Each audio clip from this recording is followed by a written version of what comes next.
Hi hello नमस्ते. मी उज्ज्वला पवार या YouTube चॅनलवर तुमचं अगदी मनापासून स्वागत आहे. तर तुमच्याकडंसुद्धा एक वाटी बेसन पीठ आहे का?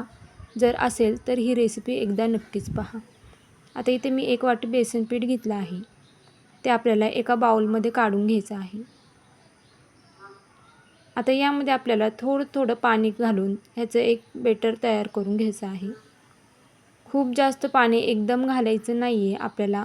थोडं थोडं असं पाणी घालून चमच्याच्या साहाय्याने हलवून ह्याचं छान असं बेटर तयार करायचं आहे. खूप जास्त पाणी एकदम घातलं तर मग त्याच्या गुठळ्या होतील. तर पाहू शकता अशा पद्धतीने आपल्याला हे थोडं थोडं पाणी घालून मिक्स करून घ्यायचं आहे. चॅनलवर नवीन असाल तर प्लीज एक लाईक एक सबस्क्राईब नक्कीच करा. नवीन यूट्यूबरसाठी तुमचं एक लाईक एक सबस्क्राईब खरंच खूप लाख मोलाचं असतं. तर पाहू शकता इथे मी सर्व गुठळ्या ह्याच्या फोडून घेतल्या आहेत. तुम्ही जर असे थोडं थोडं पाणी घालून जर हे फेटून घेतलं तर ह्याच्या गुठळ्या होत नाहीत. तर पाहू शकता अशा पद्धतीने आपल्याला हे बॅटर तयार करून घ्यायचं आहे. आता आपण हे साईडला ठेवून देऊया. आता इथे मी एक कांदा घेतला आहे. मीडियम आकाराचा आपल्याला कांदा घ्यायचा आहे. आता ह्याचे साल काढून घेऊया.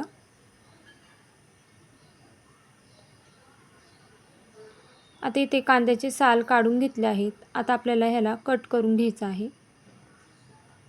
तर अशा पद्धतीने आपल्याला हा बारीक कांदा कट करून घ्यायचा आहे. तुम्हाला हवं तर तुम्ही उभा कट केला तरीसुद्धा चालणार आहे ह्या रेसिपीसाठी. तर आता इथे संपूर्ण कांदा मी कट करून घेते.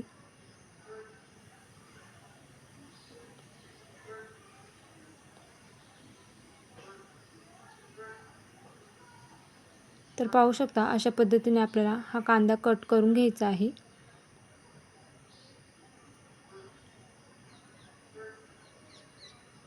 त्यानंतर इथे मी 10 ते 12 मिरच्या घेतल्या आहेत. त्यासुद्धा आपल्याला या पद्धतीने कट करून घ्यायच्या आहेत. मिरच्या तुम्ही तुमच्या आवडीनुसार कमी जास्त करू शकता.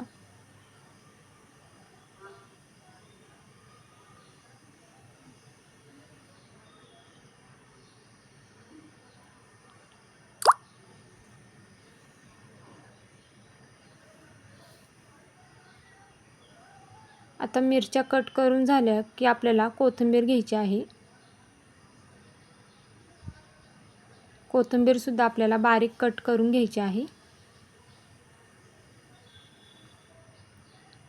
त्यानंतर इथे मी 8 ते 9 लसणाच्या पाकळ्या ठेचून घेतल्या आहेत. आता गॅसवरती कढई ठेवायची आहे. कढई गरम झाली की यामध्ये आपल्याला एक पळी तेल घालायचं आहे. तेल गरम झालं की यामध्ये आपल्याला छोटा 1 चमचा मोहरी घालायची आहे. मोहरी तडतडली की त्यामध्ये आपल्याला 1 चमचा जिरे घालायचे आहे. जिरे देखील फुलले की 8 ते 9 कढीपत्त्याची पाने घालायची आहेत. आता जो लसूण आपण ठेचून घेतला होता तो देखील यामध्ये घालून घ्यायचा आहे. लसूण आपल्या तेलामध्ये मिक्स करून घ्यायचं आहे. त्यानंतर आपल्याला जी आपण हिरवी मिरची कट करून घेतली होती ती सुद्धा यामध्ये घालून घ्यायची आहे. आता लसूण आणि मिरची आपल्याला तेलामध्ये परतून घ्यायची आहे.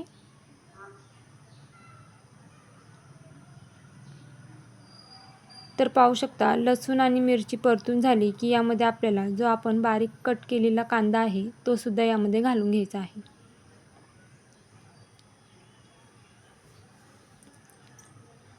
आता कांदा लसूण आणि मिरची आपल्याला 1 मिनिटभर परतून घ्यायची आहे तेलामध्ये. ते इथे 1 मिनिटभर कांदा लसूण मिरची मी परतून घेतली आहे. आता यामध्ये आपल्याला 1 चमचा छोटा हळद घालायची आहे. हळद घातल्यानंतर हळदसुद्धा आपल्याला तेलामध्ये मिक्स करून घ्यायची आहे.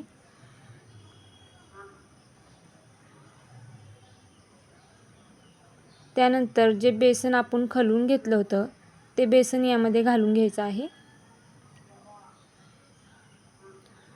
तर असं हलवत हलवत आपल्याला हे बेसन यामध्ये घालून घ्यायचं आहे, नाहीतर मग गुठळ्या होतात. आणि गॅसची फ्लेम हाय स्लो ठेवायची आहे, म्हणजे मग बेसनाच्या गुठळ्या होणार नाही.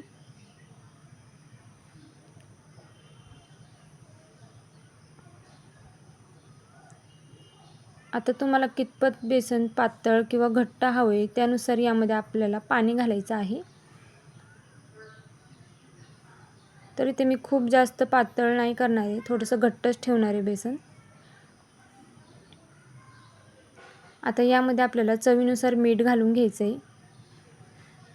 मीठ घातल्यानंतर हे पुन्हा एकदा सर्व मिक्स करून घ्यायचं आहे.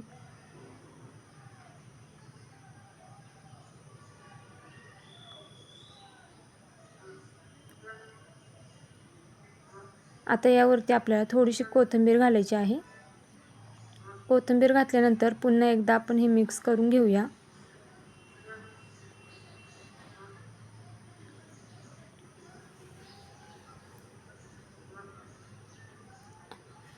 आता यावरती झाकण ठेवून एक 5 मिनिटं आपण हे बेसन शिजून देऊया. अधूनमधून झाकण काढून बेसन हलवायचं आहे. तर 5 मिनिटं झाली आहेत. आता आपण एकदा बेसन हलवून घेऊया. तर पाहू शकता आता बेसन घट्ट झालं आहे. आता व्यवस्थित असं सर्व मिक्स करून घ्यायचं आहे. आता आणखीन 5 मिनिटं आपण ह्याच्यावरती झाकण ठेवून हे बेसन शिजवून घ्यायचं आहे.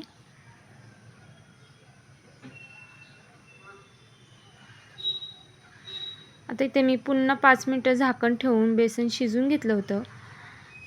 आता आपण झाकण काढून हे बेसन एकदा पुन्हा हलवून घेऊया. तर एक 10 मिनिटं झाले आहेत. आपलं बेसन आता शिजलं आहे. आता आपण गॅस बंद करूया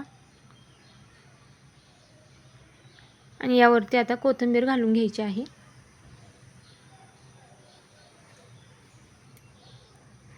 तर कशी वाटली तुम्हाला माझी आजची ही बेसनाची रेसिपी हे मला कमेंट करून नक्कीच सांगा. चॅनलवर नवीन असाल तर प्लीज एक लाईक एक सबस्क्राईब नक्कीच करा. नवीन यूट्यूबरसाठी तुमचं एक लाईक एक सबस्क्राईब खरंच खूप लाख मोलाचं असतं. आणि तुम्ही माझे व्हिडिओ कुठून पाहताय हे देखील कमेंट करून सांगायला विसरू नका. तर भेटूया उद्या एक अशाच नवीन रेसिपीसोबत. तोपर्यंत सर्वांनी काळजी घ्या. बाय.